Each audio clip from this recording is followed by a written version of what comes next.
अस्सलाम वालेकुम नाज़रीन, करीब हुंदी साहब हमारे साथ मौजूद हैं। कर सबसे आज हम सवाल करेंगे, ख्वाब के अंदर इंसान परिंदे देखता है मुख्तलिफ किस्म के, इसको देखना किस चीज़ की अलामत है, क्या तबीर है? आज हम शेख साहब से पूछेंगे। अस्सलाम वालेकुम। वालेकुम अस्सलाम वरहमतुल्लाहि वबरकातुहू। बिस्मिल्लाहिर्रहमानिर्रहीम। वैसा ख्वाब के अंदर इंसान खूबसूरत परिंदा उड़ता हुआ आ रहा है, उसको देखता है। जी जी। इसकी ताबीर होती है खुशखबरी मिलेगी। इसी तरह इसकी ताबीर होती है आज़ादी मिलेगी। इसी तरह इसकी ताबीर होती है कि कामयाबी आपका मुकद्दर बन जाएगी।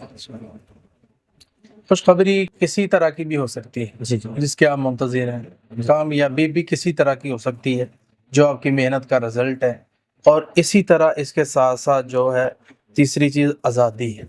आप किसी मसले में हैं, कोई गुलाम है आपका, कोई कैदी आपका है, कोई जेल के अंदर है, कोई ऐसी चीज़ें अगर हैं तो वो इंशाअल्लाह ताला निकलने के, रहाई पाने के सबब है। अगर परिंदा आप देखते हैं कि वो ज़ख्मी है, जी जी। फिर ये है कि खुशखबरी हो सकता है ना आए, कामयाबी ना हो।